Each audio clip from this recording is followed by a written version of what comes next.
이미 혼이 난 지 30년이 넘은 선옥과 흥섭 부부는 오랜 시간 함께했음에도 불구하고 동네에서는 금술 좋은 부부로 유명했습니다. 흥섭은 봄이 되면 부인이 좋아하는 곰치 잎을 뜯어다가 주거나 장이 열리는 날에는 아들 덕팔이 몰래 검은 깨엇을 부인에게 가져다 주곤 했는데요. 마누라, 내 오늘도 장에 갔다가 말이오. 자네 좋아하는 깨어스 사가지고 왔네. 하이고 뭘 또 나갈 때마다 매번 미안하게 이런 것을 다 사온대요. 그나저나 이것이 말이요. 또 부모가 돼가지고 나만 혼자 먹기는 미안한디. 이따가 덕팔이한테도 좀 챙겨줘야 하는 거 아니래요. 당신이 그럴까봐 내 덕팔이한테는 이미 그 녀석 좋아하는 약과랑 미리 사다 줬구만. 아, 그리고 그 녀석도 이미 다 장성을 해놔서 이제 장가갈 때가 되었는디. 우리가 좀 안 챙겨도 자기 몸 자기가 챙길 때 되지 않았겠는가? 하긴 우리 덕팔이도 어느새 그런 나이가 되어버렸지. 그나저나 이 깨엇을 볼 때마다 당신 처음 만날 때가 생각나는구만. 나한테 뭘 제일 좋아하냐고 물어보고 내가 이 깨엇을 좋아한다고 하니 당신이 내가 죽을 때까지 이 깨엇만큼은 챙겨줄 테니까 당신한테 시집오라고 했던 거 말이요. 그래, 우리한테도 그런 때가 있었지. 그래서 그런지 말이오. 나는 이 깨어만 보면 풋풋했던 그때가 떠오르기도 하고 또 우리 둘만의 추억으로 하고 싶기도 해서 말이오. 내가 장에 다녀와서 덕팔이가 도대체 뭐를 그렇게 매번 어머니에게 사서 가져다 주냐고 물어도 한 번도 가르쳐 준 적이 없다네. 아들 앞에서 뭔가 창피하기도 해서 말이야.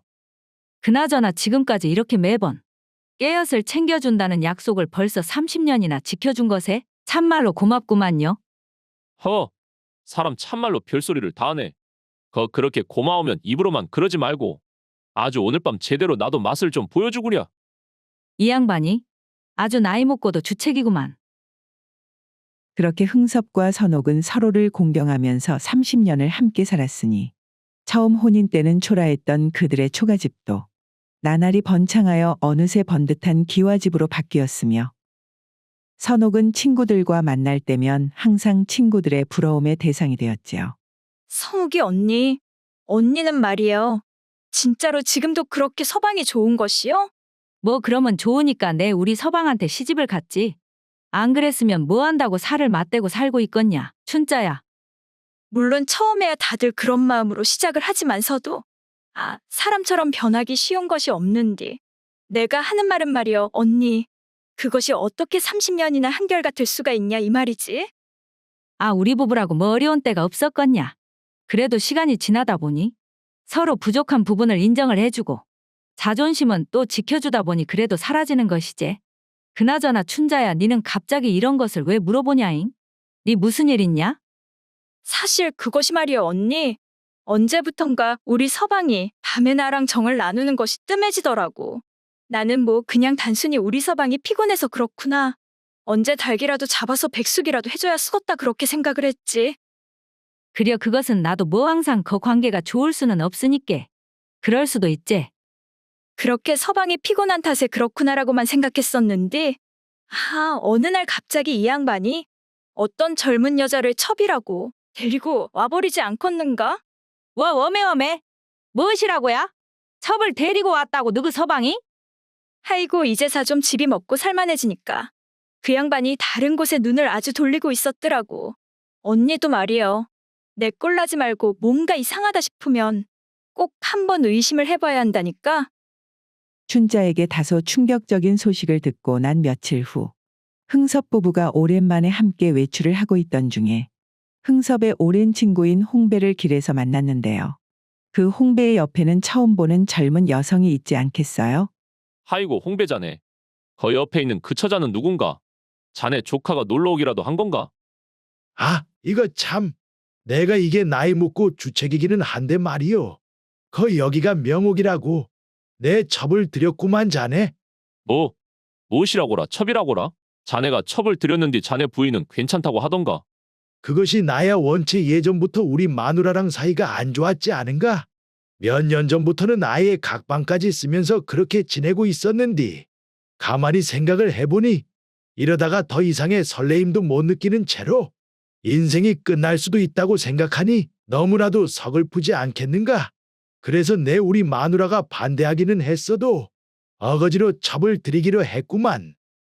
안 그래도 춘자네 남편도 첩을 드렸다는 소리를 들어서 그러려니 했는디. 또 내 눈으로 이렇게 보게 될 줄은 몰랐구만요. 그리고 또 어느 날은 흥섭이 부부와 마찬가지로 마을에서는 금술좋기로 유명했던 흥섭과 막연한 사이인 춘삼이마저 어린 여인을 한 명 데리고 왔습니다. 흥섭이 자네? 내 자네가 다른 사람 통해서 알기 전에 자네한테는 미리 인사시키는 게 도리인 것 같아서 오늘 이렇게 왔구만. 이쪽이 내 첩춘심이라고 하네. 무엇이라 다른 사람은 그렇다 치지만 춘삼이 자네는 그래도 우리 부부처럼 마을에서 사이좋기로는 유명하지 않았나? 나는 말이여. 나보다는 우리 마누라가 나한테 얼른 첩을 얻으라고 성하였구만.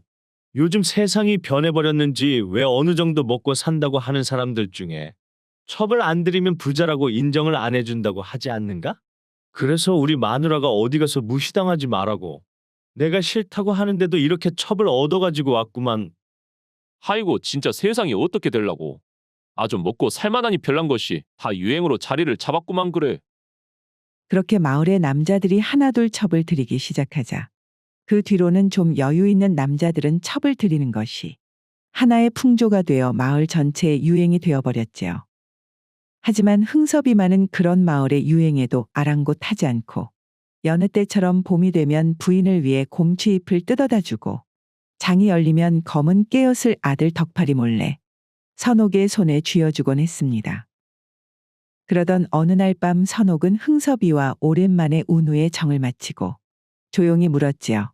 당신, 내가 당신에게 시집와서 30년간 살면서 이렇게 복에 과분한 사랑을 받아 호강을 하면서 살고 있으니 말이어요. 당신도 친구분들처럼 슬슬 첩을 들이는 것은 어떤가 싶구만요. 응? 당신 그것이 갑자기 무슨 말이란가?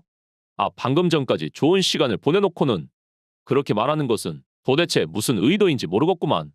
방금 전에 내가 어째 좀 시원찮았는가? 아, 그것이 아니라 요즘 마을에 먹고 살만한 남자들은 전부 다 첩을 들이는 것 같은데 이제 남은 것은 당신만 남아서 괜히 당신이 친구들 사이에서 소외라도 당하지는 않을까 해서 하는 소리지요. 그런 말도 안 되는 소리는 하지도 마시오. 만일 그런 것으로 나한테 면박을 주는 친구가 있으면 아, 그런 친구랑 굳이 내가 연을 이어갈 필요가 있는가 싶구만. 나한테는 말이오. 아, 당신 한 명한테만 주기에도 마음이 모자란디. 어디 다른 사람한테 줄 것까지 남아있겠는가? 하이고 거 참 말은 청산유수로 잘하십니다요, 그려? 그리고 시간은 흘러 어느 날 점심이었습니다. 흥섭과 선옥은 여느 때처럼 점심을 먹고 있었는데요. 선옥이 차린 음식이라면 항상 공깃밥을 개눈 감추듯 해치우는 흥섭이 그날따라 좀처럼 먹지를 못하는 것을 보고 이상하게 생각한 선옥이 물었습니다. 평소 같으면 진즉에 밥 한 공기는 다 드시고 한 그릇 더 달라고 보채는 양반이 우째 오늘은 거 밥이 줄지 않는 것이 뭐 어디 불편하십니까? 불편하기는 무슨. 오늘은 만날 가는 산책을 안 가서 그런가? 아침에 먹은 밥이 소화가 안 되어서 그런가 모르겠는디. 어째 밥이 잘 안 넘어가는구만. 하이고 당신이 진짜로 그렇게 밥을 남길 때도 있다니 참말로 별일이구만요. 뭐? 이럴 때도 있고 저럴 때도 있는 것이지. 나도 이제 나이가 있는디. 항상 젊을 때처럼 그렇게 먹을 수는 없는 것 아니겠는가? 그나저나 당신. 오늘 저녁에는 말이여 나 좀 외출 좀 하고 올 테니까. 저녁은 따로 안 챙겨둬도 되네? 응? 저녁에 갑자기 나가신다고요?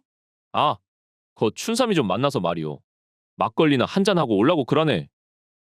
부인 선옥을 혼자 두고 좀처럼 저녁에는 외출을 하지 않은 흥섭이었기에 선옥은 별일이다 하고 묘하게 신경이 쓰이기는 했으나 별다른 내색을 하지는 않았습니다.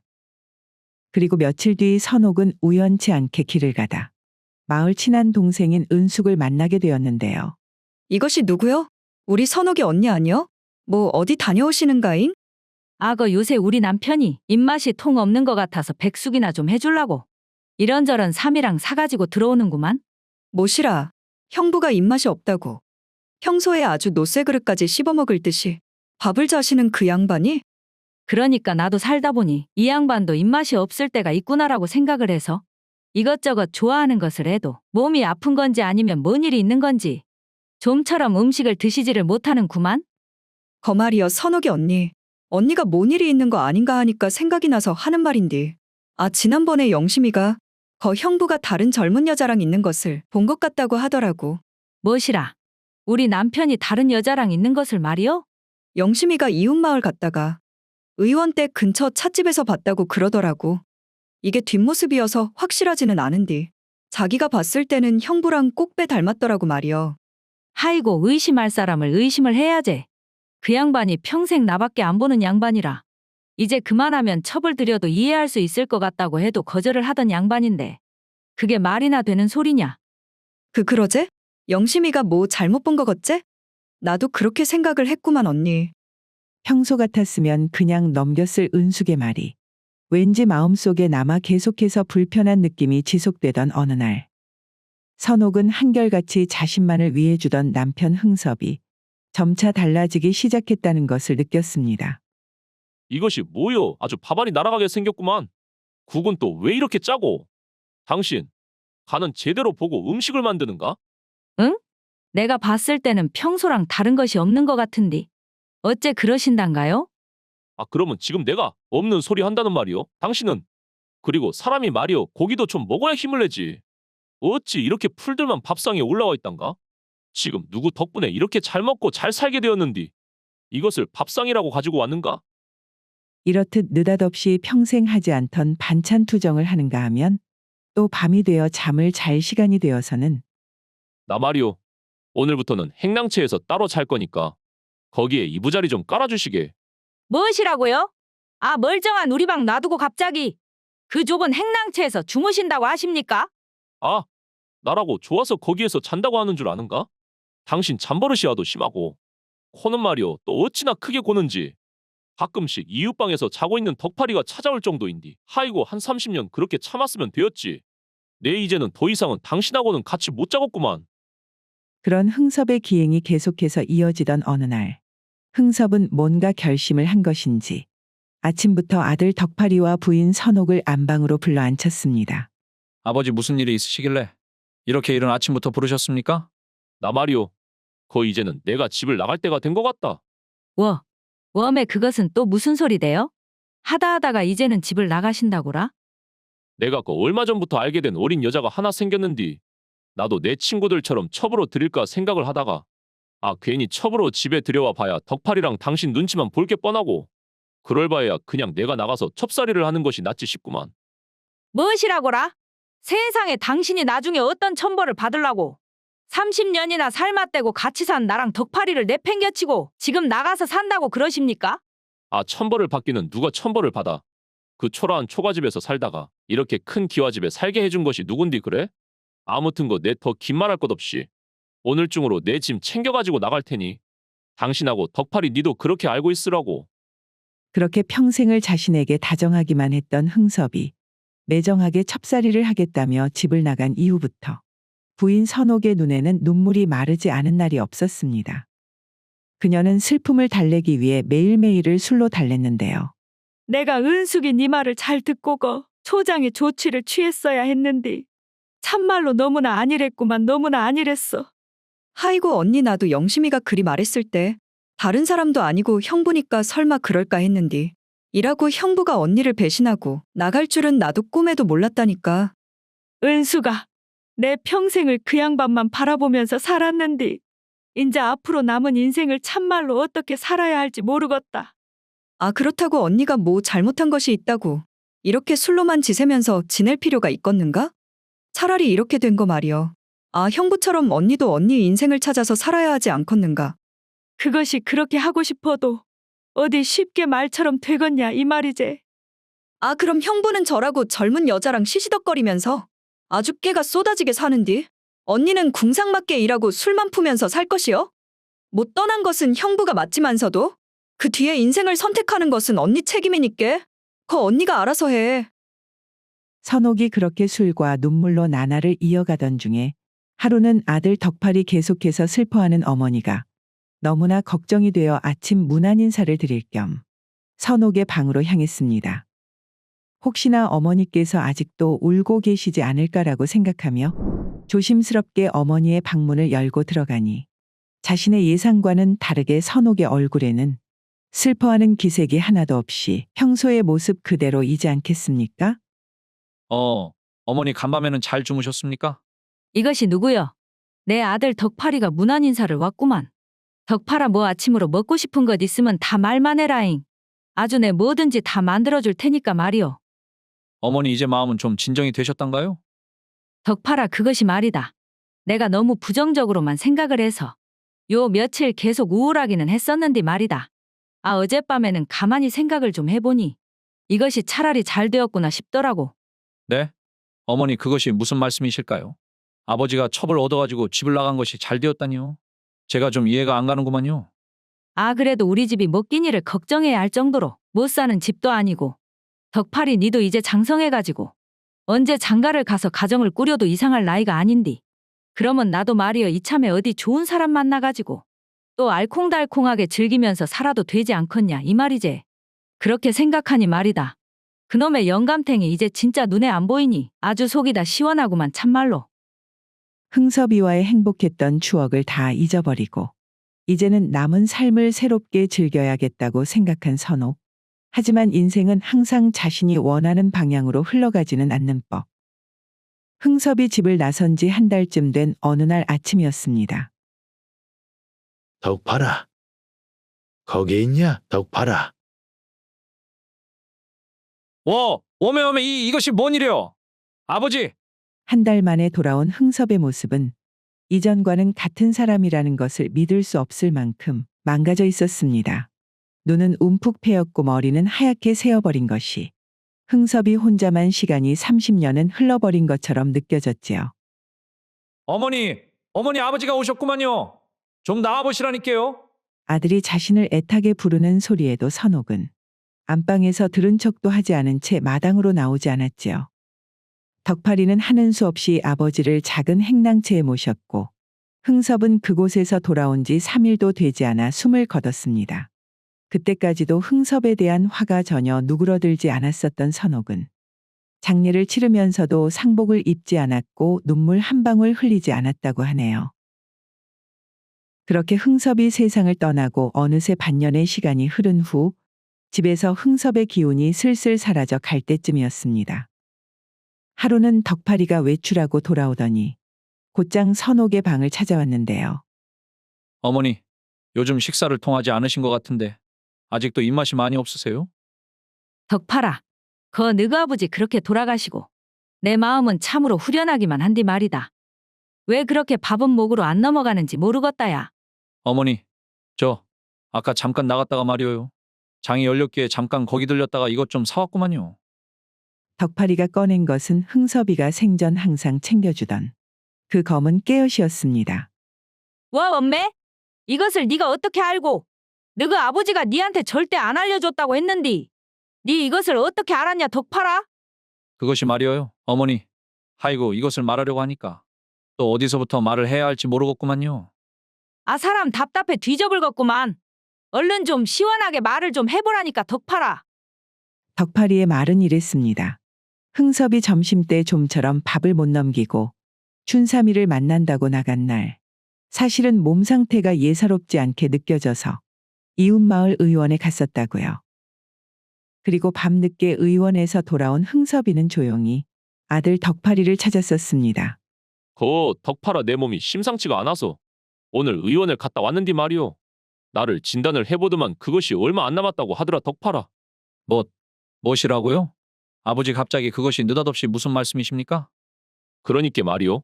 너 지금부터 내가 하는 말 흘려듣지 말고 잘 들어야 쓴다. 내가 조만간 너랑 어머니한테는 말이오. 거 첩을 구했다고 하고 집을 나갈 테니까 너는 아무것도 모른 척하고 그냥 연기를 좀 해줘야 쓰겄다. 그게 무슨 소립니까 아버지? 아버지가 곧 돌아가시게 생겼는디. 그래도 이런저런 약도 좀 써보시고 집에서 요양을 하셔야죠. 아 너그 어머니가 저렇게 나만 바라보고 사는 사람인디 말이오. 갑자기 내가 죽는다고 해버리면 저 사람 상심이 얼마나 크겠냐. 그러니까 내가 가기 전에 저 사람한테 해줄 수 있는 것은 억지로라도 정이라도 떼버려서 좀 쉽게 나를 보낼 수 있게 하는 것 아니겠냐. 어쩌냐 덕팔아 네 이 아버지 부탁 들어줄 수 있겠냐? 아버지 뜻이 정 그러하시다면 제가 거기에 따라야죠 아버지. 덕팔아? 아이고 덕팔아. 네가 앞으로 우리 집 가장이니 진짜 마음 단단히 먹어야 한다. 그리고 마지막으로 내 한 가지만 너한테 더 부탁을 하자. 거 말이다. 내가 죽거든 그 뒤부터는 너가 장이 서는 날이면 검은 깨엇을 그리고 봄이 되면 곰취잎을 따서 어머니한테 좀 가져다 줘라. 여태 내 니 모르게 너그 어머니한테 줬던 것이 바로 그것이다 덕팔아. 알고 보니까 아버지께서 집을 나가신 후에 춘삼이 어르신 집 행랑채에서 그동안 신세를 졌더라고요. 그렇게 모진 척 다 하시면서 집을 나선 아버지셨지만 그래도 마지막에는 꼭 한번 우리를 보고 싶으셨는지 다시 집으로 돌아오셨던 것 같고요. 덕팔이 이야기를 마치자마자 선옥의 눈에는 닭똥 같은 굵은 눈물이 맺혔습니다. 웜에 아이고 아버지 어머니 30년을 그 30년을 같이 산 남편 속 뜻도 모르고 나 같은 것이 무슨 마누라라고 엠병 나 같은 것이 무슨 말을 채 마치지도 못한 채 그제서야 선옥은 남편이 떠난 슬픔을 며칠 동안 밤을 새며 목청으로 소리내어 토해냈다고 하네요. 영국 속담의 거짓말에는 새빨간 거짓말과 하얀 거짓말이 있다고 합니다. 새빨간 거짓말은 나쁜 마음을 가지고 사람을 속이려는 나쁜 의도로 하는 것이고, 하얀 거짓말은 사람을 사랑하는 마음에서 사람에게 희망과 위안을 주기 위한 의도의 선한 거짓말이라고 하네요. 오늘 이야기의 흥섭이 아내에게 했던 마지막 거짓말이 대표적인 하얀 거짓말의 예가 아니었나 하는 생각을 해봅니다.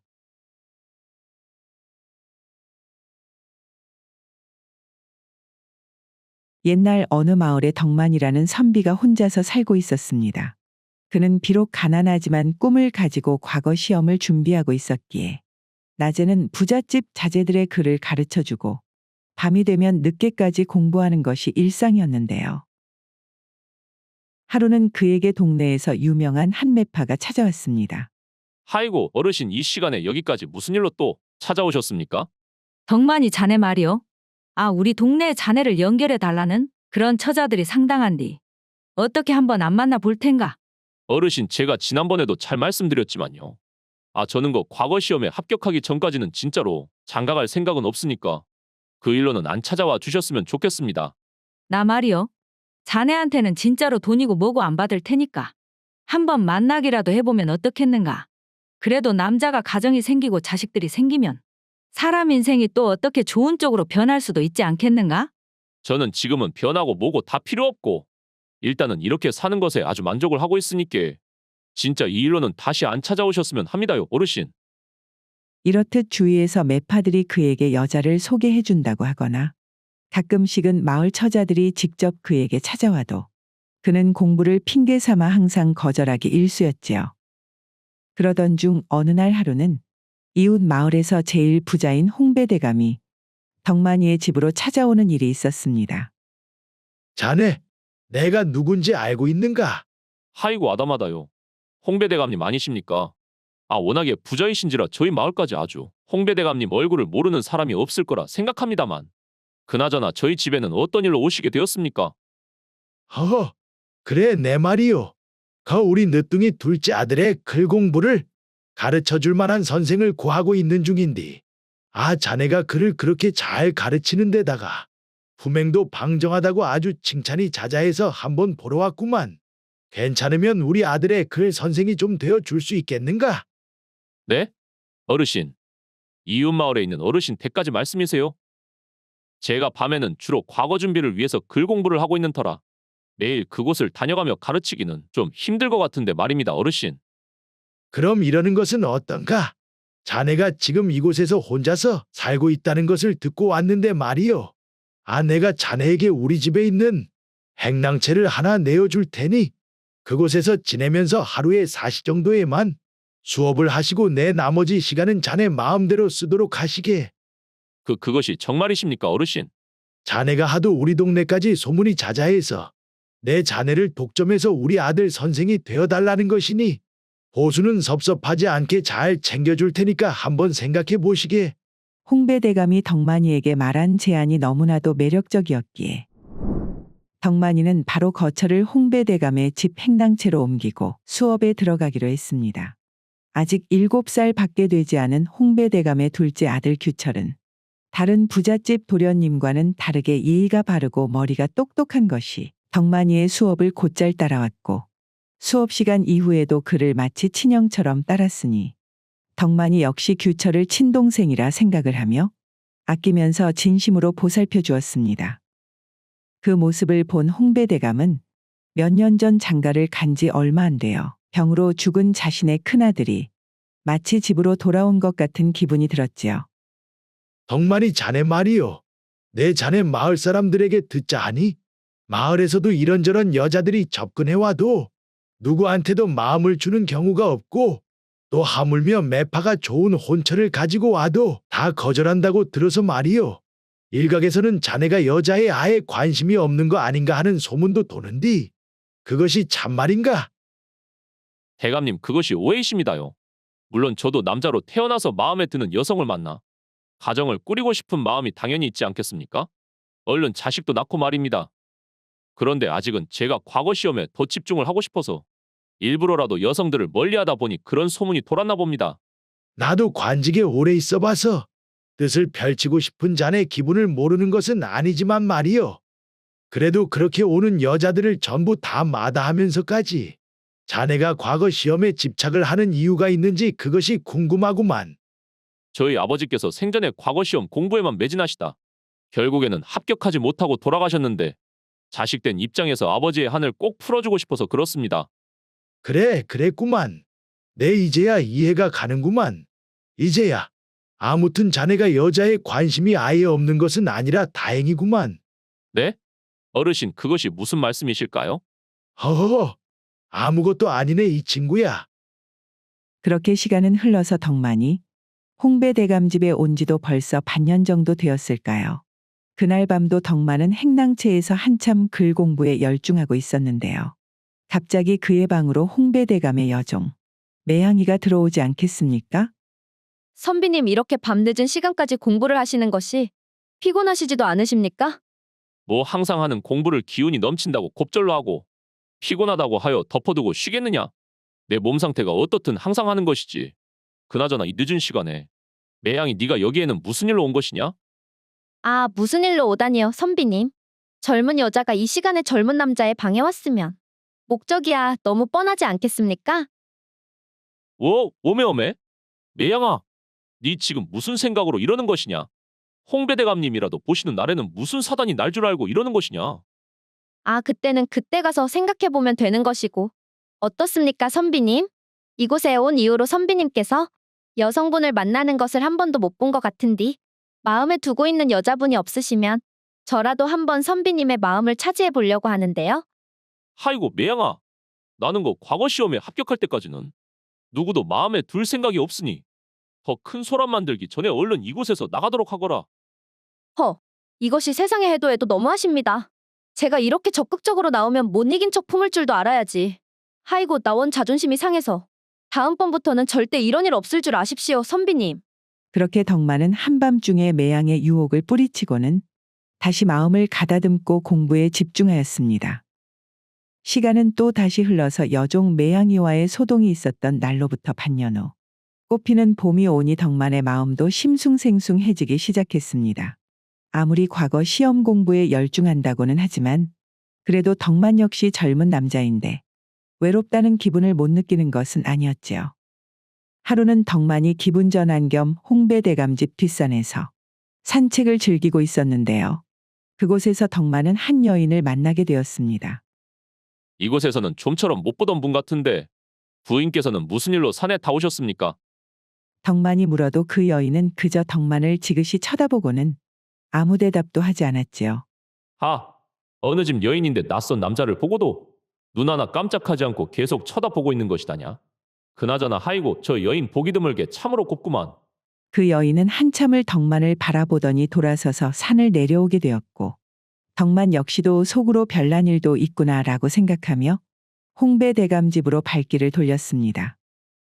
그렇게 덕만이 홍배대감 집 마당으로 가보니 글쎄 산에서 본 그 여인이 여종 매양이와 즐겁게 대화를 하고 있는 것 아니겠습니까? 매양아, 저 여인은 누구시길래 이곳에 온 것이냐? 누구기는 누굽니까? 대감님 첫째 며느리 은수가시지 않습니까? 그나저나 선비님은 이곳에 계신 지 1년이나 되셨는데 아직 인사도 한 번 나누지 않았습니까? 저분이 홍배대감님 첫째 며느리라고? 홍배대감님께서도 따로 말씀이 없으셔서 이 집에서 같이 살고 있는지도 몰랐구나 나는. 하기야 우리 아씨가 서방님을 잃고 주로 가끔 저랑 기분 전환 겸 장터에 가는 경우를 제외하고는 주로 방에서 나오지 않기 때문에 뭐 지금까지 마주치지 않은 것이 이해가 가지 않는 것도 아닙니다만. 그런데 갑자기 왜 우리 아씨가 신경이라도 쓰이시는 겁니까? 하이고 매양아. 내 아까 산책하다 잠깐 마주쳐서 그래서 물어본 것이다. 흥, 저같이 천한 것한테는 눈길조차 주지 않으시더니? 이거 보자. 가만 보니 벌써 수업을 할 시간이 되었구나. 뭐시라고요? 선비님? 인생 처음으로 공부 이외에 눈길이 가는 여인이 바로 홍배대감의 며느리라는 것을 알고는 덕만이는 마음이 심란해졌습니다. 그런 복잡한 마음의 책도 눈에 들어오지 않은 어느 날 밤이었지요. 선비님 잠시 실례하겠습니다. 워우 워메. 매양아 이 시간에 너 또 뭐 때문에 이곳에 온 것이냐? 내 지난번에 안 된다고 하지 않았느냐? 거 김칫국 들이키지 마시죠 선비님. 저도 선비님에 대한 마음을 접고 거 봉섭이라고 아주 병강세 같은 놈 하나 잡았으니 말입니다. 그나저나 오늘은 은수가 씨께서 선비님께 편지를 전해달라고 하셔서 이렇게 왔습니다. 무엇이라 은수가 씨께서? 매양은 덕만이에게 은수가 씨의 편지를 건네주었는데요. 내용인 즉슨 며칠 전 산에서 당신을 봤을 때 당신은 그저 한번 마주쳐가는 인연이라 생각했겠지만 저는 오래전부터 계획했던 운명의 수레가 맞물려 돌아가는 확신이 들었습니다. 오늘 밤 당신을 맞아들일 준비가 되었으니 부디 꼭 제 방으로 와주시기 바랍니다. 선비님 은수가 씨께서 뭐라고 쓰셨습니까요? 저도 좀 알려주십시오. 아무 내용 아니다 매양아. 그저 뭐 요즘 규철이 수업은 잘 되고 있는지 뭐 내가 여기 지내면서 불편한 것은 없는지 그런 것을 묻는구나. 그나저나 밤이 늦었으니 얼른 매양이 니도 네 방으로 돌아가도록 하거라. 아 선비님께서 말하지 않으셔도 저도 봉섭이한테 얼른 갈 생각이었구만요. 뭐 선비님은 저만 보면 만날 물러가라 하십니까? 매양이가 방을 떠난 이후 덕만은 조용히 앉아서 생각에 잠겼습니다. 비록 이제 겨우 한 번밖에 마주치지 않았으나 자신 역시도 그녀에 대한 호기심이 조금씩 커져가는 중이었기에 은숙의 바람대로 그녀의 방으로 가고 싶은 마음도 굴뚝 같았지만 그래도 또 한편으로는 자신을 거둬준 홍배대감을 생각하면 은숙과는 맺어져서는 안 된다는 생각 역시도 교차했지요. 그래도 선비된 자로서 어찌 나를 거둬주신 홍배대감에 은혜를 잊어버리고 은수가 씨에게 마음을 품는단 말이냐? 이것이 안 될 일이다. 절대 안 될 일이야. 덕만이는 뒤숭숭한 마음을 못 본 척 덮어두고는 거의 뜬 눈으로 밤을 지새우게 되었습니다.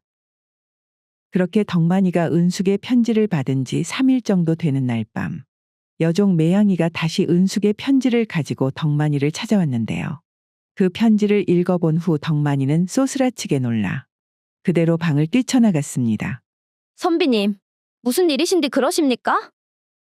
덕만이 발걸음을 향한 곳은 다름 아닌 은숙의 방이었지요.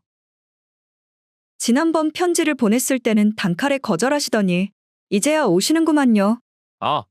아씨 오늘도 찾아오지 않으면 다리에서 뛰어내리시겠다니. 도대체 그것이 무슨 말이십니까? 홍배대감님께서 이 일을 아시면 어떻게 하시려고 그러십니까 아씨? 제가 이 집에 시집을 오고 채 1년도 되지 않아 남편을 병으로 잃고 면목이 없어 친정에도 돌아가지 못한 채 수년째 죄인처럼 시댁에서 지내고 있는데 좋아하는 사람의 마음도 얻지 못한 채로 계속 이렇게만 인생을 허비하는 게 무슨 의미가 있나 싶어 그렇게 써보냈습니다. 그래 선비님께서는 제 마음을 받는 것을 단칼에 거절할 정도로 저에게 그렇게 마음이 가지 않으십니까? 아닙니다 아씨 그것이 결코 아닙니다. 하지만 저를 거둬준 홍배대감님의 은혜가 있는데 어찌 제가 그것을 잊어버리고 아씨와 정을 통할 수 있겠습니까? 선비님 그런 부차적인 문제들은 우리들의 마음을 확인한 이후에 차근차근 해결해 나가도 늦지 않습니다. 은숙은 그렇게 말을 마치더니 조용히 덕만이 앞에서 옷고름을 풀었습니다. 그것을 본 덕만의 침 삼키는 소리가 마을 전체를 울리는 것처럼 크게 느껴지는 그 순간 이것이 다 무슨 일이냐? 덕만이 자네가 나한테 어떻게 이럴 수 있단 말이오? 내 자네를 그렇게 믿고 잘 대해 주었건만. 아니, 아버님. 워메 대감님. 이것이 다 오해입니다. 오해. 무엇이라고 오해라고? 이런 말 같지도 않은. 내가 이렇게 두 눈 뜨고 확실하게 보고 있는데 여기에서 발뺌할 생각인가 자네는? 시간은 다시 한참 거슬러 올라가서 덕만이 홍배대감 집에 들어오기 한 달 전쯤이었습니다. 여종 매양이와 은숙은 이웃 마을에서 5일장이 열린다는 소리를 듣고 오랜만에 그곳으로 바람을 쐬러 나갔지요. 아이고 아씨 안 그래도 요새 일하느라 아주 힘들었는데. 오랜만에 이렇게 아씨랑 같이 나와서 장도 보고. 참말로 기분이 좋습니다. 그렇구나, 매양아. 나도 방 안에 있었을 때는 몰랐는데 막상 나와보니 참 바깥 공기가 좋기는 좋구나. 그런데 매양아, 저 앞에 계시는 선비님은 도대체 누구시다냐? 아, 저 선비님이요? 저 선비님 이름이 덕만인가? 이 마을에서 글 잘 가르치기로 제법 이름이 난 선비님인데 저 선비님이 글쎄 마음에 품고 있는 낭자가 있는 건지 아니면 다른 이유가 있는 건지 오는 처자들을 죄다 거절하는 것으로 아주 우리 마을까지 유명하신 분이구만요. 하이고, 너 말대로 참으로 신수가 훤칠하신 게 처자들이 따르지 않을 수가 없겠구나. 이웃마을에서 덕만이를 본 이후부터 은숙은 평소와는 다르게 멍하니 그저 하늘을 바라보거나 한숨을 자주 쉬거나 하는 일들이 잦아졌지요. 사소한 변화라고는 하나 아들이 죽고 난 이후 항상 걱정스러운 눈으로 은숙을 바라보았던 홍배대감에게는 그 변화가 크게 느껴지기 시작했는데요. 애미야. 애미야, 거 듣고 있냐? 네? 아버님 저를 부르셨나요? 무슨 생각을 하길래 아까부터 불러도 모르고 있느냐? 너 요즘 무슨 걱정거리라도 있는 것이냐? 아니요, 아버님 걱정거리라뇨. 아무 일 없습니다. 내 요즘 너를 보니 네 몸이 여기에 있기는 하나 마음은 다른 곳에 있는 것 같은데 이제 그만 집으로 돌아가고 싶은 거냐? 그래, 벌써 아범이 가고 네가 이렇게 홀로 죄인처럼 살고 있는 게 몇 년이나 되었는데 이제는 그런 마음이 드는 것도 무리가 아니지. 아니요, 아버님 당치도 않습니다. 저기 이게 사실은 말입니다. 아버님께 말씀드리기가 참으로 힘들기는 한데 사실 은숙은 홍배대감이 행여나 자신을 오해할까봐 어렵사리 이웃 동네에서 우연히 덕만이를 본 이후 최근 그 사내가 자꾸만 생각이 난다는 이야기를 하였습니다. 그리고 홍배대감은 한참 깊은 생각에 빠지더니 아이고 애미야. 그동안 너가 죄인처럼 그저 방 안에만 박혀서 살고 있는 모습을 보고 내 마음이 참으로 편치 않았는데 네가 드디어 다른 사람에게 마음을 여는가 보구나. 아버님, 아직 저만 그 선비를 보았을 뿐 말도 한 번 섞어보지도 않았습니다. 그거야 바로 알아보면 되는 거 아니겠느냐. 마침 우리 규섭이한테도 글 선생이 슬슬 필요할 때이니 내 한번 그 선비를 우리 규섭이 글 선생으로 데려와서 이곳에서 지낼 수 있게 제안을 해볼 테니 곁에 두고 어떤 사람인지 찬찬히 한번 봐보자꾸나. 그렇게 하여 홍배대감은 직접 덕만의 집으로 찾아가 자신의 둘째 아들 규섭의 글 선생이 되어달라 부탁을 한 것이었습니다. 그리고 여종 매양이가 덕만이를 한밤중에 유혹을 한 그 다음 날에는 그래 매양아, 간밤에 그 선비의 방으로 갔더냐? 아이고 대감님. 제가 그래도 어디 가서 빠진다고는 생각을 안 했는디. 저를 이렇게 매몰차게 거절하는 사람은 저 선비님이 처음이구만요. 오라, 역시 그렇단 말이지. 자신은 과거 시험에 합격할 때까지는 누구도 마음에 둘 생각이 없다고 아주 강하게 말씀하시더라고요. 매양의 유혹에 넘어가지 않았다는 말에 홍배대감은 바로 은숙을 찾았습니다. 내 보니 덕만이가 지조도 있고 여자를 멀리할 정도로 강직하기도 한 것을 보니 참으로 요즘 보기 힘든 그런 선비 같기는 하구나. 애미야, 니는 말이다. 그 덕만이를 어떻게든 밤중에 방으로 들이기만 하거라. 나머지는 내가 마무리하련다. 어르신 진짜 이게 오해이십니다요. 오해라니? 그게 무슨? 덕만이 자네? 자네도 한 사람의 선비라면 말이야. 그 아녀자의 몸을 보았으니 당연히 책임을 지는 것이 맞지 않겠는가? 네? 책임이라니. 대감님 그게 도대체 무슨 말씀이십니까? 내가 평생에 이런 말을 하게 될 줄은 꿈에도 몰랐는디. 덕만이 자네, 내 며느리를 부인으로 맞이하고 내 아들이 되어주면 안 되겠는가? 내 자네가 과거 시험을 보든 아니면 장사를 하든 뭐든 지원을 다 해줄 테니 부디 내 며느리를 부인으로 맞아주시게 내 이렇게 부탁을 함세. 홍배대감이 속마음을 내비치니 그제서야 덕만이도 돌아가는 상황을 어렴풋이 이해하게 되었습니다. 대감님, 저 같은 별 볼 일 없는 놈도 정말로 괜찮겠습니까요? 그렇게 하여 덕만이는 결국 은숙을 부인으로 맞이하게 되었고 홍배대감의 양아들이 되어 후에는 계속해서 공부를 이어가 마침내 과거 시험까지 합격하게 되어 벼슬길에 오른 후 은숙과 함께 행복하게 살았다고 합니다.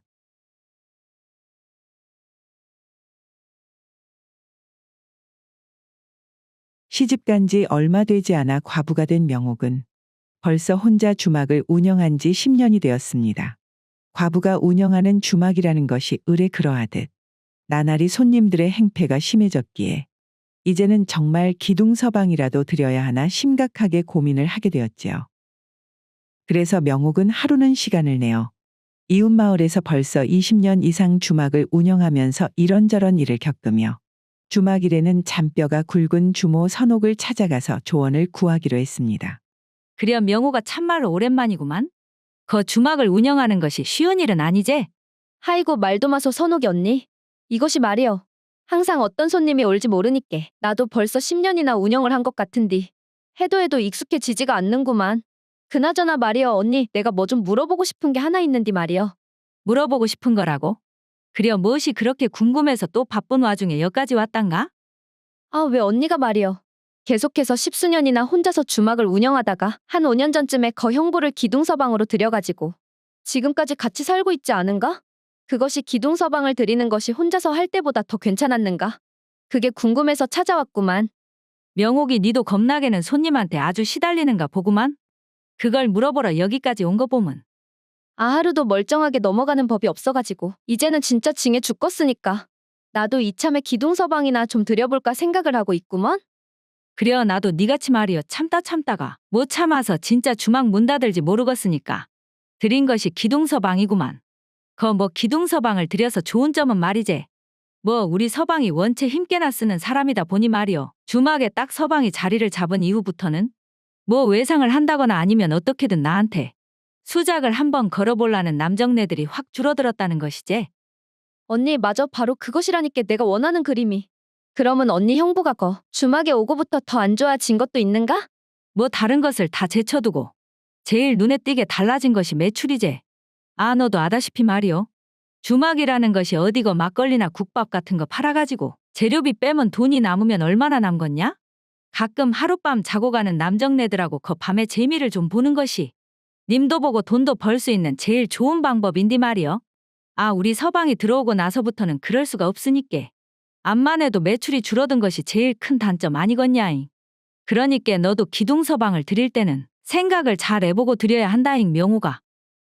선배 주모 선옥에게서 귀한 조언을 얻은 이후에도 기둥서방을 드리는 것이 장단이 너무나도 명확했기에 기둥서방을 드릴지에 확신이 들지 않았던 명옥이었습니다.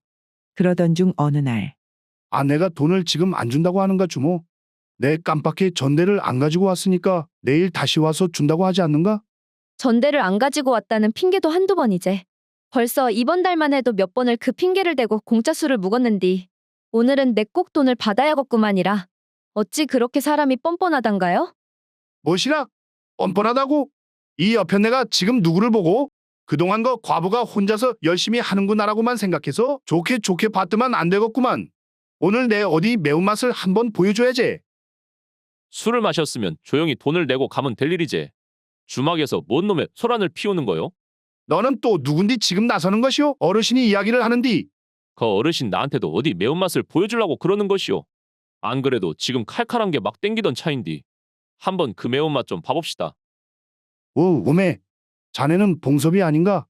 내 당장에 집에 가서 돈 가져올 테니까 조금만 기다리라고. 하이고 참말로 고맙구만요. 그나저나 어째 이 동네에서는 못 보던 얼굴인디. 아, 내 봉섭이라고. 여기저기 다니면서 씨름 같은 거 하는 사람인디 말이오. 이 동네에는 잠깐 뭐 일이 있어서 들렀구만요. 아, 그라문 거 어디 오늘 밤은 묵을 때는 정해졌단가요? 아, 이렇게 또 나를 도와주셨는디. 내 그냥 보내면 사람 된 도리가 아니제.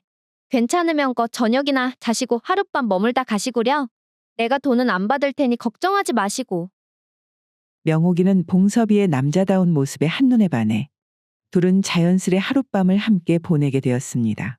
그렇게 하룻밤을 주막에서 묵은 봉섭이는 다음 날도 주막에 이런저런 일을 도와주다 보니 자연스레 명옥의 기둥서방이 되었습니다. 봉섭이가 명옥의 주막에서 기둥서방이 된 이후부터는 평소에 문제가 되었던 외상을 하는 손님이나 명옥을 희롱하려던 손님들이 눈에 띄게 줄었지요. 물론 그 반면에 선옥이 이야기했던 것처럼 가장 큰 수입원인 하룻밤 머물러 가는 손님들이 끊기기는 했지만 명옥은 그 돈이 하나도 아깝지 않다고 느꼈는데요.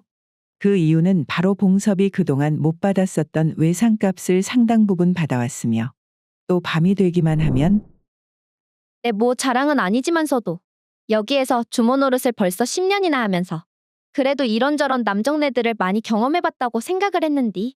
우리 봉섭 씨는 진짜로 거차원이 다르구만요. 내가 말이요.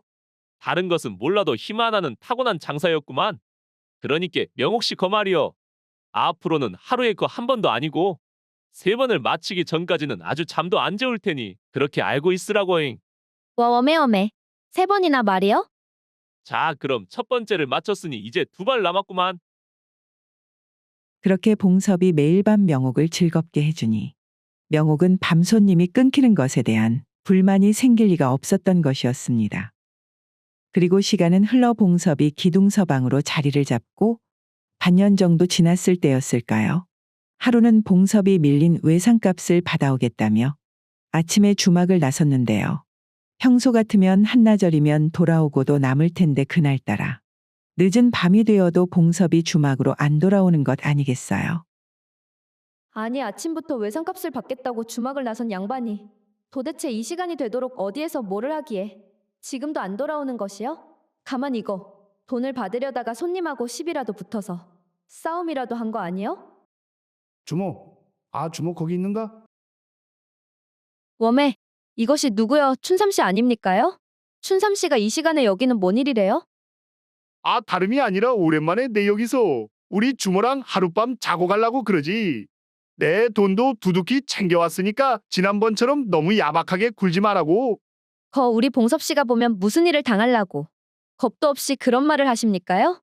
그 친구가 아까 저녁에 기생집을 가는 것을 봐서 오늘은 안 들어올 것 같아 내 이렇게 온 것인디. 뭐요? 벌써 들어왔다 이 말이요? 뭐시라고라? 우리 봉섭씨가 오늘 기생집을 갔다고라? 워낙에 혈기왕성한 봉섭이었기에 그저 가만히 주막에서 기둥서방 노릇을 하기에는 좀이 쑤셨는지 그는 기생집에 드나들기 시작했습니다. 그리고 또 가끔은 받은 외상값으로 다른 마을로 가서 노름을 하는 둥 점차 주막 일에는 등한시하게 되었지요. 그렇게 한동안은 주막에는 얼굴을 내비치지 않던 봉섭이 어느 날은 웬일로 아침부터 주막에서 고분고분 장사 준비를 돕는 것 아니겠어요? 하이고 오늘은 해가 서쪽에서 뜨겁구만. 요즘 따라 통 얼굴도 안 비치던 양반이 오늘은 무슨 일로 이렇게 아침부터 준비하는 것을 도와준대요? 누가 들으면 내가 만날 여기에서 아무것도 안 하고 지내는 논팽이로 알겠구만. 가끔 사람이 좀 즐길 수도 있는 것이지. 그것을 가지고 나무라는가. 그나저나 나 잠깐만 뒷간에 다녀올 테니까 마저 준비하고 있어 보소.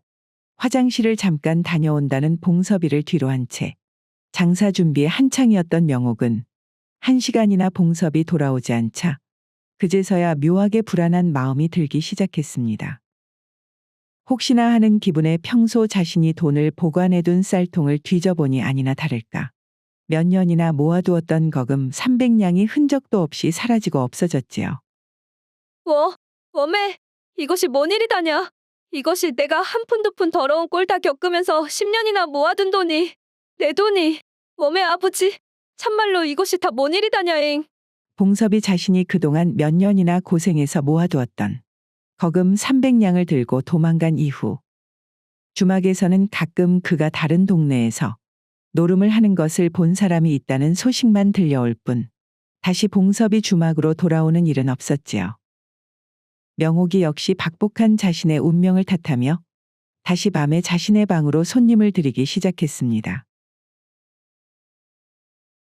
그렇게 봉섭이 돈을 들고 주막에 나선 지도 벌써 반년 정도 흐른 어느 날 밤이었습니다. 주모, 주모 주무시는가? 하이고 흥섭씨 아니십니까? 어째 오늘도 하룻밤 머물다 가시려고 이렇게 오셨습니까? 허허, 나야 주모랑 밤새 담소나 나누면서 자려고 왔지. 그럼 얼른 자리를 마련해 드릴 테니 방으로 드시지요. 밤늦게 명옥을 찾아온 것은 얼마 전부터 자주 주막을 찾는 흥섭이었습니다. 그는 마을에서 제법 크게 약방을 운영하는 약재상이었는데 몇 년 전 부인과 사별을 하고 호라비로 지내고 있었지요. 제법 모아놓은 재산도 많은지라 주변 친구들은 그에게 새 장가를 들라 권유했지만 그럴 때마다 흥섭이는 질색하며 거절을 했는데요. 바로 우연히 명옥의 주막에 들른 이후 명옥이에게 마음을 빼앗겼기 때문이죠. 그런데 매번 이렇게 해옥값을 내면서도 내 몸에는 손가락 하나 대지 않고 잠만 주무시는 것이 흥섭 씨는 돈이 아깝지도 않은가 봅니다요. 자네 마음을 얻지 못했는데 몸을 얻어봐야 그것이 무슨 소용이 있다고 그러는가? 마음을 얻으면 응당 몸은 자연스레 마음이 시킨 대로 따라올 것인데 말이야. 그거라면 아무리 찾아오셔도 소용이 없구만요. 괜히 거 손님한테 마음을 줘봐야 결국에는 마음뿐만 아니라 몸도 돈도 다 가져가 버리는 것이 내 인자는 다시는 경험하고 싶지 않구만요. 명옥 이거 말이오. 사랑에 다친 마음은 사랑으로 치료해야 하지 않겠는가? 한번 사랑에 아픈 기억이 있다고 말이오. 어떻게 이 긴긴 세월 남은 시간 동안 사랑을 안 하고 살 거냐 이 말이지. 나는 자네를 실망시키지 않을 자신이 있다니께. 거기에 대해서는 더 말하고 싶지 않다니까요. 그러니까 흥섭 씨도 말이어요. 괜히 헛물캐지 말고 손님으로 오실 거면 계속 찾아주시고 마음을 얻고 싶으신 거면 앞으로 그만 오셨으면 좋겠네요. 그렇게 흥섭이 명옥이의 말에 낙담하고 있을 때쯤 문 밖에서 예상치 못한 목소리가 들려왔는데요. 이것이 지금 못들하는 짓거리요? 하필이면 그 순간에 반년 동안 소식이 끊겼던 봉섭이가 주막으로 돌아온 거 아니겠어요? 봉섭이는 명옥과 흥섭이 한 이불을 덮고 누워있는 것을 보고 그야말로 눈이 뒤집혔는데요. 그는 바로 흥섭이의 멱살을 잡고 마당으로 끌고 나왔지요. 이 양반이 그 나이도 차실대로 차신 분이 어디 할 짓이 없어서 임자 있는 사람하고 한 이불을 덮고 있는가? 오늘 여기서 말이오. 걸어서 나갈 생각은 꿈도 꾸지 않는 것이 좋을 거구만. 흥섭이를 어떻게 해야 좋을까라고 생각한 순간 봉섭이의 머릿속에 문득 하나의 생각이 떠올랐는데요. 가만히 있어봐라. 내가 저 양반을 여기서 때려봐요. 어차피 내 손에 남는 것은 아무것도 없는디 말이오. 오라 이왕 이렇게 된 거 잘 되었다. 마누라 거 막걸리 좀 가져다 주시게. 마누라는 누구 보고 네 마누라라고 부르고 자빠진 것이요? 이 도둑놈이. 아, 여기에서 일 더 키우지 말고 얼른 막걸리나 좀 갖다 달란 말이지. 그렇게 봉섭이는 흥섭이와 달밤 아래 막걸리를 마주하고 앉게 되었습니다. 거 이렇게 하십시다 우리가 말이오. 딱 보니 내 마누라한테 마음이 있는 것 같아 보여서 하는 말인디. 내가 여기 기둥서방의 권리를 자네한테 내놓을 테니까 거 나한테 거기에 상응하는 대가를 지불해 줬으면 하구만. 거기에 상응하는 대가라고 하면 뭐를 말하는 것이란가? 뭐긴 뭐겠어. 이 좋은 자리를 당신한테 줄 테니 나한테 거기에 걸맞는 돈을 챙겨 달라 이 말이지. 그러면 자네 100냥 정도면 앞으로 우리 명옥 씨한테 접근을 하지 않는다고 진심으로 약속을 하실 수 있겠는가? 하이고 딱 봐도 나보다 성님 같은디. 남자가 그렇게 배포가 작아서 어디다가 쓴다고 지금 100냥을 말하십니까? 그래도 이 기둥서방이 자리만 지키고 있으면 평생 먹고 살 걱정을 안 해도 되는 자리인디. 나한테 그것을 포기하려면 그래 300 아니 3,000냥은 주셔야 하지 않겠습니까? 무엇이라 3,000냥이라고? 그런 거금을 대체 어떻게 마련을 하라고? 자네 무슨 억지를 그렇게 부리고 앉아있는가 지금? 무엇이요? 그럼 지금 남의 여자랑 한 이불을 덮어놓고도 그 정도도 생각을 안 했단 말이요? 이 양반이 참말로 순 도둑놈 심보를 부리는구만. 내가 말이요 조용히 이 문제를 넘어가려고 했는데 안 되겠구만. 내 관아에 고발을 해서 따끔한 맛을 보여줄 테니까 고발을 당하든지 아니면 3,000냥을 내놓던지 둘 중에 잘 생각해보고 현명한 선택을 하는 것이 좋을 것이요. 자네가 관아에 고발을 한다고 하면 누가 무서워서 돈을 내어줄 거라 생각했는가? 그럼 어디 날이 박는 대로 관아에 가서 원님한테 누가 옳은지 한번 판가름을 내달라 해보자고. 그리하여 그 세 사람은 다음날 관아로 가서 원님 앞에 서게 되었습니다. 그들은 원님에게 차례로 자신들의 처지를 이야기했지요.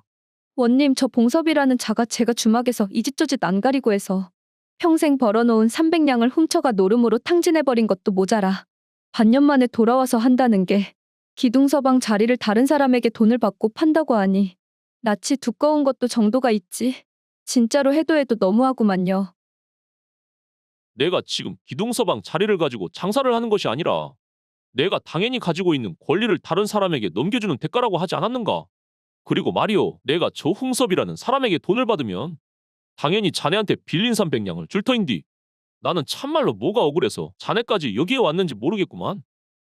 조용 다들 조용히 하시게.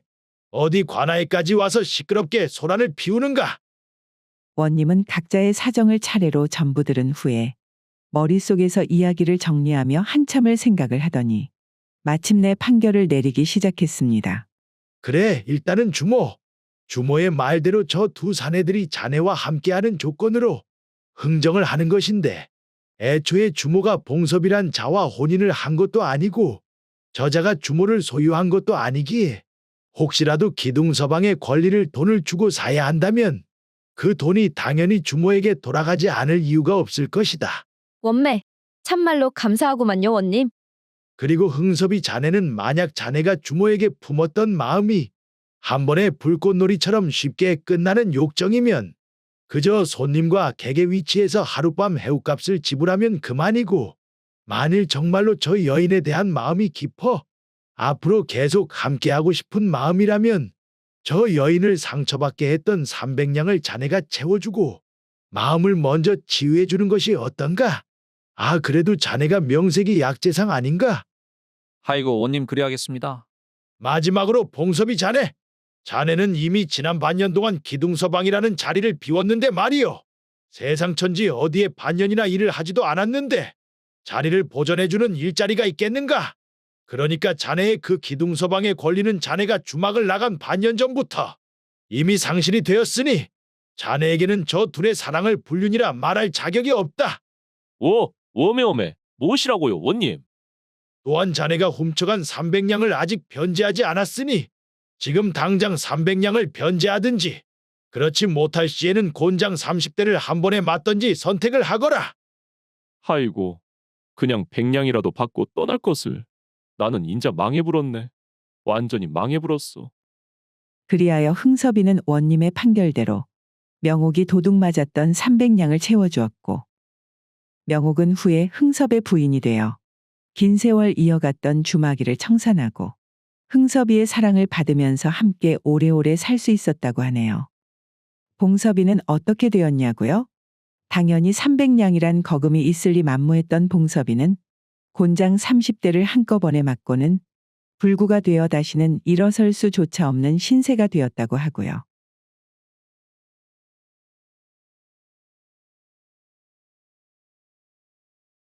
벌써 부인과 사별한 지 10수년이나 된 호랍이 흥섭은 자식도 없이 혼자서 살고 있었습니다. 그래서 그의 친구들은 그와 만나기만 하면 얼른 새 장가를 들라며 재촉을 하였는데요. 흥섭이 이 친구야. 자네가 이미 부인하고 사별한 지도 벌써 10년이 넘은 것 같은디. 더 나이가 들기 전에 얼른 자네도 어디 과부라도 알아봐야 하는 것 아닌가? 춘삼이 자네는 무슨 술에 한 잔 들어가기만 하면 그렇게 느닷없이 여자를 알아보라고 면박을 주고 있는가? 내 이거야 원 술 마실 때마다 불편해서 어디. 이게 다 자네를 생각하는 마음에서 말하는 것 아니겠는가? 다른 친구들이야 막말로 혼자가 되었다고 한들 스라의 자식이 있으니 그네들을 보면서 의지하고 살면 되지만서도 자네는 그 나이가 되도록 여적 혼자이지 않은가? 그러지 말고 자네, 우리 집 근처에 홀로 산 지 10년 정도 된 과부가 한 분 계시는디 나이는 우리보다 좀 많기는 한디 어째 내 한번 자리를 만들어 볼 테니 자네 생각은 어떤가? 괜찮네 이 친구야. 뭐 목마른 양반이 우물 판다고. 진짜 내가 필요하면 내가 알아서 다 찾아보지 않겠는가? 오시라. 이 친구가 내 한번 소개를 해준다고 해도 거절하는 것을 보니까 혹시 자네 나한테 말하지 않고 마음에 둔 처자라도 있는 것이오. 뭐 무슨 소리를. 춘삼이 자네 술이 들어가니까 아주 별소리를 다 하는구만 참말로. 친구에게는 말하지 않았지만 흥섭이는 몇 년 전부터 마음속에 품고 있었던 여인이 있었습니다. 그녀는 바로 옆집에 사는 은숙이었는데 그녀 역시 흥섭이와 마찬가지로 몇 년 전 남편을 잃고 혼자서 지내고 있는 여인이었는데요. 가난한 흥섭이와는 다르게 그녀는 남편에게 받았던 재산이 많았던지라 흥섭이는 마치 오르지 못할 나무처럼 그녀가 멀게 느껴졌지요. 그래도 가끔은 장을 보고 올 때면 용기를 내어서 흥섭 씨 아니십니까? 무슨 일로 우리 집에를 다 오셨단가요? 은숙 씨 오늘 말이에요. 장에 갔다가 이 깨엇을 보고 은숙 씨가 지난번에 이것을 좋아한다고 한 게 기억이 나서 사오기는 했는데 입에 맞으실란가 모르겠네요. 하이고 또 이런 고마울 때가 있단가요? 진짜 나는 흥섭 씨 같은 이웃을 둬서 참말로 다행이구만요. 그나저나 그러면 나는 뭘 드려야 하나? 주시기는 뭘 또 주신다고 그럽니까? 저는 그냥 지나가다 은숙 씨가 생각이 나서 한번 사가지고 온 것뿐이구만요. 절대로 뭘 바라고 온 것이 아니라니까요. 그럼 다음에 반찬 같은 거 떨어지면 언제든지 말씀하셔요. 내가 다른 것은 몰라도 이웃인데 김치는 챙겨드려야지. 아이고, 은숙 씨는 참말로 아주 외모처럼 마음씨도 곱구만요. 흥섭이는 그녀와의 거리를 한 번에 확 좁히지는 못했지만 그래도 이런 식으로 나날이 서로의 거리가 줄어들고 있다고 생각하며 행복해하고 있었습니다. 그러던 중 하루는 흥섭이 논에서 일을 보고 난 후 집으로 돌아오는 길에 우연히 은숙과 말숙이 대화하는 것을 보게 되었는데요. 대화의 내용 중에 자신의 내용도 포함된 것 같아 흥섭이는 급히 풀숲으로 몸을 숨긴 채 둘의 대화를 몰래 듣게 되었지요. 그러니까 은수가 이제부터는 너도 한번 찾아본다 이것이여 지금? 그렇다니까 말수가 우리 서방이 그렇게 간지 벌써 몇 년이 되었으니 이제는 나도 마음을 정리하고 거 인생의 짝을 찾아서 남은 인생을 살아야 하지 않겠냐잉. 그려 네 생각 잘했다. 그동안 네가 먼저 떠난 남편을 몇 년이나 못 잊고 살아가는 것 같아서 뭐 별 도움은 안 되지만 그래도 내가 너만 보면 걱정이 이만저만이 아니었구만 사실. 사람을 마음속에서 지운다는 것이 뭐 그렇게 쉽게 되는 일은 아니더라고. 그러면 은수가 뭐 이왕 말이 나온 김에 말이오. 너는 어떤 남정네가 좋을 것 같냐? 아 그래도 너 정도면 거 서방한테 받은 재산도 어느 정도 있겠다. 남정네를 고를 만한 처지는 되자뇨. 거 우리 동네에 마음에 두고 있는 사람은 있는 것이요? 나는 거 남편하고 사별을 해봐서 느끼는 건디. 웬만하면 이제는 나이도 좀 어렸음 좋겠고 남자다움이 제대로 느껴지는 그런 남자가 있었으면 좋겠구만. 왜 있자녀이. 거 힘도 엄청 세버리고 딱 병강쇠 같은 그런 남정네 말이여. 거시기 그런디 우리 마을에서는 그런 느낌이 오는 남정네가 없더라야. 하이고 가시나 완전히 겉으로는 얌전한 척 다 하더만. 속으로는 그라고 밝히고 있었구만. 그러면 거 니네 옆집에 산다는 그 무엇이냐? 그 호랍이 흥섭 씨는 어쩌냐잉? 네가 봤을 때 그 양반이 그래도 너한테 은근히 마음이 있는 것 같은 그런 느낌이라고 했자뇨. 흥섭 씨는 거 확실히 좋은 사람이기는 한디 흥섭 씨한테는 내가 원하는 그 남자다운 든든한 맛이 안 느껴져서 솔직히 한 번도 남자다고 느껴진 적이 없구만. 그냥 그 사람이야 뭐 좋은 이웃 아니겠냐잉.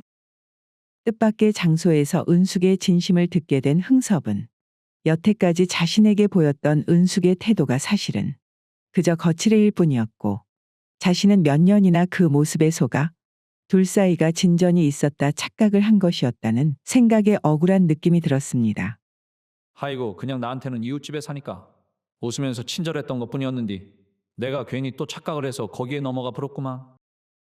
그렇게 흥섭은 자신의 방 안에서 침울해져 있는 동안 갑자기 밖에서 은숙이 자신을 찾는 목소리가 들리지 않겠어요? 흥섭 씨 집에 계신데요?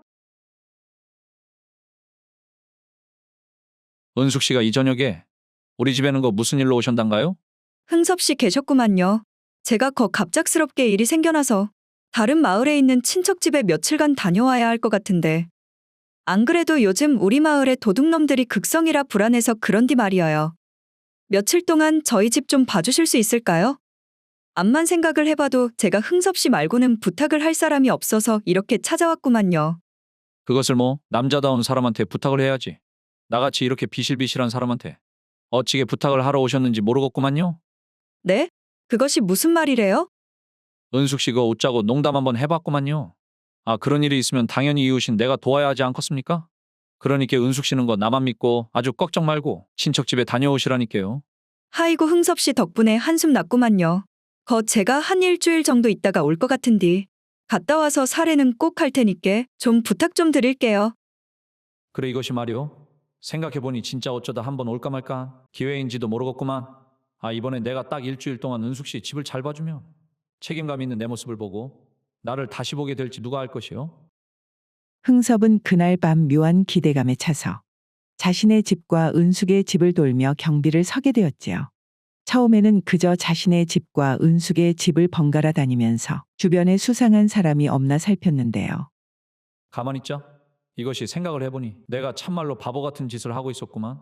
애초에 우리 집은 뭐 가난해서 가져갈 것이 없으니 우리 집은 그냥 놔두고 은숙 씨 집만 지키면 될 일 아니오? 그리고 뭐 귀한 물건이야 다 안방에 뒀을 테니 차라리 내가 은숙 씨 방에서 자고 있으면 그것이 바로 집을 지키는 것이지. 그리하여 흥섭은 은숙의 안방에서 아예 이부자리를 깔고 잠을 자기로 하였지요. 한참을 은숙의 집과 자신의 집을 오고 가며 경비를 선지라. 피곤했던 흥섭은 자리에 눕자마자 바로 잠에 빠질 수 있었습니다. 그렇게 얼마나 자고 있었을까요? 흥섭은 한밤중에 마당에서 나는 소리에 잠에서 깨게 되었는데요. 엄매 이것이 무슨 소리란가? 안 그래도 요즘 마을에 도적대가 든다더만. 그 말이 참말이었구만. 하필이면 이런 때 집을 봐준다고 했다가 이거 깜빡하면 여기서 꼼짝 못하고 죽을 수도 있겠는디. 그러니까 이 집이 확실한 것이지? 그렇다니까 그러네. 이 집에 사는 안하기 말이여. 거 몇 년 전에 남편을 잃고 홀로 살고 있는디. 얼굴도 제법 반반한 데다가 재산도 적지 않은 것 같은데 뭔 일이 있는지 아직도 재가를 안 하고 있더라고. 그러니까 이것이 봉섭이 니한테는 더 할 수 없는 좋은 기회구만. 그래, 네 말대로라면 이런 사람은 좀처럼 찾기 힘든 그런 사람이지. 그럼 하나 둘 셋 하고 한 번에 바로 들어가는 것이요. 알았는가? 흥섭이는 혹시나 깨어있으면 더한 봉변을 당할까 싶어 어둠 속에서 그저 이불을 뒤집어 쓰고 있을 수밖에 없었습니다. 그러더니 잠시 후 두 사내는 조용히 흥섭이 있는 방문을 열더니 순식간에 흥섭이를 자루에 담아 그를 들쳐매고 나갔지요. 자루 안에 있으면서도 흥섭은 어떻게 한번 빠져나가 볼까 궁리를 거듭했지만 도저히 빠져나갈 길이 없어 보였습니다. 지금 이것이 딱 느껴지기에도 사내 한 명이 나를 들쳐매고 가고 있는 것 같은데 이 정도 힘이면 어떻게 생각해봐도 내가 당해낼 수가 없을 것 같구만. 아이고 이것이 다 무슨 일이냐 진짜로. 그 옆집 과부한테 점수 한번 따보려고 했다가 내 오늘 여기에서 꼼짝없이 죽게 생겼구만.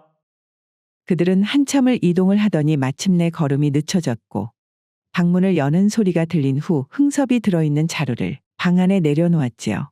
방 안에서는 자신을 데리고 온 듯한 사내들이 방문을 열고 나가더니 얼마나 시간이 흘렀을까요?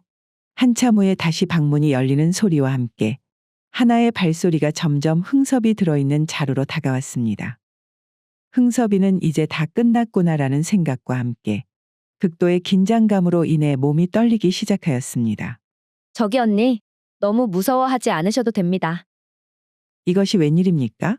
꼼짝없이 이곳에서 죽을 거란 생각했던 흥섭이에게 들려오는 목소리는 너무나도 상냥한 젊은 여성의 목소리 아니겠어요? 언니, 저는 춘심이라고 합니다. 너무나 갑작스럽게 이곳에 오시게 되어 정말 무서울 거라고 생각하지만 그러하지 않으셔도 됩니다. 사실 언니를 데리고 온 사람은 봉섭이라는 저희 오라버니인데 저희 오라버니가 보기와는 다르게 마음씨도 상냥하며 모든 일에 근면성실한 남자지만 이 동네에서는 도무지 신부감을 구할 수가 없어 이런 신뢰를 범했습니다. 평소 같으면 절대 이런 짓을 벌이지 않을 저희 오라버니지만 아직 오라버니가 장가를 가지 않아 저 역시 들어오고 있는 혼담을 계속해서 거절하고 있는 것을 보고 오라버니가 내 앞길을 막고 있다는 마음에 결국 이런 극단적인 일을 벌이게 되었다고 하더군요. 언니께서 오늘 하루 너무나 놀라셨다는 것 잘 알고 있습니다. 그래서 무섭지 않게 제가 꼭 안아드릴 테니 너무 걱정 마시고 그저 마음 편히 주무신 후에 내일 아침 저희 오라버니와 이야기를 한번 해보시기를 바라겠습니다. 그제서야 흥섭이는 모든 상황이 파악되었습니다. 저자들의 목적이 자신이나 은숙의 재산이 아니라 은숙이 그 자체였다는 것을 말이죠. 흥섭이는 모든 상황이 파악이 되기도 하였고 자신을 진정시키는 여인의 목소리와 품이 너무나도 포근하기도 하여 그 긴장되는 상황에서도 자신도 모른 채 잠에 빠져들고 말았지요. 그리고 아침이 되어 봉섭이 방으로 들어와 마침내 자루를 열어보게 되었는데요. 오메 이것이 다 뭔 일이오? 아재는 도대체 누구신데 이 차로 안에 계시는 겁니까? 아이고 벌써 아침이 되었습니까? 성님? 흥섭이는 능청스럽게 자루에서 나와 자신을 그저 멍하니 바라보고 있는 봉섭이를 보고 자초지종을 설명을 하였지요. 제가 춘심 씨랑 하룻밤을 같이 자게 되었으니 이제 당신을 마땅히 성님이라고 불러야 하지 않겠습니까? 아니면 저를 그냥 홀로 집에 보내시기라도 하실 겁니까 성님? 그러면 춘심 씨가 늙은 호랩이랑 하룻밤을 보냈다는 소문이 온 동네에 퍼지게 될 텐데 춘심 씨가 앞으로 시집은커녕 남자나 제대로 만날 수가 있겠습니까요? 그러니 저를 살리든 죽이든 저는 아무 상관없으니 성님께서 마음대로 하시란께요. 오메 내가 이것이 우리 춘심이를 위해서 장가 한번 가보려고 한 것이 엄한 우리 춘심이를 이런 호래비한테 시집을 보내게 되어버렸구만. 이것을 내가 다 저지른 일이니 진짜 누구를 원망할 것이냐. 결국 봉섭이는 자신이 저지른 일 때문에 춘심이를 생판 모르는 호라비에게 시집을 보내게 되었고, 흥섭이 춘심이를 데리고 자신의 마을로 돌아오자 마을에는 나이 먹은 호라비가 처녀에게 장가를 들었다는 소식이 퍼지게 되었고, 흥섭의 친구 춘삼이 역시 소문이 사실인지 확인하기 위해 흥섭의 집으로 직접 찾아오게 되었죠. 흥섭이 자네, 내 마을에서 하도 희한한 소문이 들려서 이렇게 냉큼 달려오기는 했는디 아 소문이 진짜로 참말이었구만. 어디에서 이렇게 어리고 참한 색시를 구했단가? 춘삼이 이 친구야. 아 착하게 살면 자면서도 떡이 생긴다고 하지 않는가? 뭐 내 경우에는 떡이 아니라 색시가 생겨버렸다고 그렇게 알면 되겠구만. 아 어디에서 구했냐니까는 거 실없는 소리만 해대는구만. 그나저나 이제야 왜 자네가 일전에 내가 과부를 소개해준다고 했을 때 거절을 한 일이 이해가 가는구만 이 친구야. 아 이런 혼처가 있었으니 과부가 눈에 들어오기라도 했겠는가? 그 중에서도 가장 놀란 것은 역시 은숙이었습니다. 은숙 역시 친척집에서의 볼일을 마치고 다시 마을로 돌아오는 길에 말숙이를 만나게 되었는데요. 하이고 은수가 너 그 친척집 다녀온다더만. 인자 오는 길이요? 그나저나 너 그너 좋다고 했다는 흥섭 씨 소식은 들었냐? 흥섭 씨 소식? 웜에 내가 흥섭 씨한테 집을 맡겨놓고 일주일이나 친척집에 있다가 지금 오는 길인디. 흥섭 씨한테 무슨 일이 생겨버린 것이요? 거 흥섭 씨한테 일이 생겨버렸지. 그것도 아주 큰 일이 생겨버렸제. 은숙이 네 말이요. 이거 듣고 놀라지 마라잉. 그 흥섭 씨가 장가를 갔구만. 그것도 아주 새파란 어린 것이랑. 뭐시라고? 지금 누가 뭐를 했다고? 말숙이의 말을 도저히 믿을 수 없었던 은숙. 그녀는 자신의 눈으로 사실인지 확인해 보기 위해 바로 흥섭의 집으로 향했습니다. 은숙 씨 오셨습니까? 그 친척집 일은 잘 보시고 오셨단가요? 은숙이 그곳에서 소문으로만 듣던 흥섭의 어린 부인을 보는 순간 묘한 기분에 휩싸이게 되었는데요. 그녀는 자신도 모르게 눈에 눈물이 그렁그렁 맺히기 시작했죠. 아이고, 그래도 다른 사람은 몰라도 흥섭 씨는 나만 바라봐주는 그런 사람이라고 생각을 했는데 친척집에 한번 갔다 왔더만 이것이 뭔 일이다냐잉. 그나마 나를 좋아해주는 유일한 사람도 진짜 장가를 가버렸구만 가버렸어.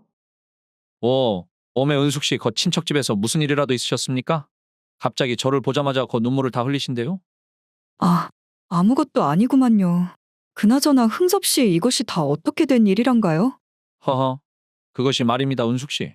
이것이 다 제가 대가 없이 은숙 씨를 도와줬기 때문에 그 하늘에서 상으로 이런 보상을 준 것 아니겠습니까? 흥섭은 은숙에게 그동안의 사정을 설명하였고 그 이야기는 은숙을 더욱더 슬프게 만들었는데 뭐시라고요? 그러면 거 원래대로라면 내가 시집을 가야 할 판이었는데 하필 그때 흥섭 씨가 우리 집을 봐줘가지고 대신 장가를 가버렸다는 말 아니란가요? 원매, 재수 없는 것은 아주 뒤로 넘어져도 코가 깨진다고. 박복한 거 팔자가 이렇구마잉. 은숙 씨 걱정하지 마시라니까요. 은숙 씨가 그 어리고 힘이 신 남자를 그렇게 또 찾고 계셨지 않습니까요?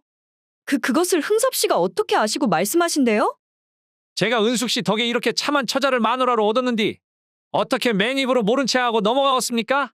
성님, 성님, 얼른 좀 나와보시란께요. 와 워메 흥섭 씨가 참말로 내 취향을 제대로 알고 있었구만요. 그리하여 봉섭이의 보쌈질 한 번에 우여곡절이 있었지만 4명의 남녀가 이어지게 되는 결과를 맞이하게 되었습니다. 이렇듯 사람 일이라는 게 항상 계획한 대로 흘러가지 않기에 때로는 예상치 못한 상황을 맞닥뜨렸을 때 그것을 어떻게 풀어나가는지가 더 중요한 것 아니겠어요? 오늘의 고전여행 이야기는 이것으로 마치겠습니다. 오늘도 긴 영상 끝까지 봐주셔서 감사드리며 나가시기 전에 구독과 좋아요도 부탁드리겠습니다. 그럼 저는 다른 이야기로 다시 찾아오겠습니다. 감사합니다.